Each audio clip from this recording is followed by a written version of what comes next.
મહેસાણા જિલ્લા કલેક્ટરને મૃતક દિસાંગ જૈનના પરિવાર દ્વારા આવેદનપત્ર આપવામાં આવ્યું હતું, જેમાં મોઢેરામાં થયેલા ટ્રિપલ અકસ્માતમાં કાર ચાલક પર કોઈ કાર્યવાહી ન કરતા આવેદનપત્ર આપીને ન્યાયની માંગણી કરવામાં આવી છે. મોઢેરામાં 17 માર્ચના રોજ સર્જાયેલા ટ્રિપલ અકસ્માતમાં બાઇક ચાલક દિસાંગ જૈનનું મૃત્યુ નીપજ્યું હતું.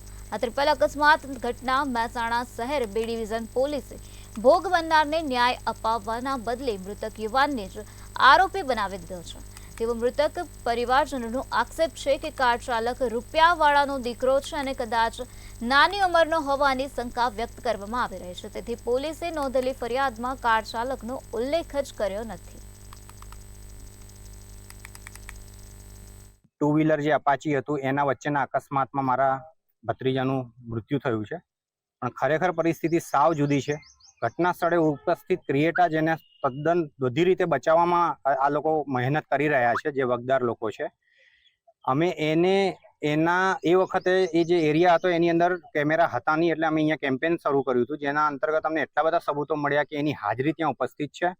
એ જ ભાઈ અમને પોલીસ સ્ટેશનમાં પણ મળ્યો હતો. એણે એડમિટ બી કર્યું હતું કે ભાઈ હું ક્રિએટા ગાડી ચલાવતો હતો અને બાઇક આગળથી આવ્યું અને ફંટોળાઈ ગયું.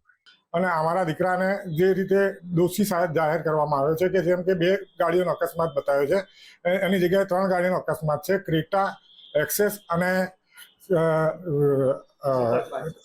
અપાચી ગાડીનો અકસ્માત છે, પણ ક્રેટા ગાડીનો આના અંદર ઉલ્લેખ જ નથી.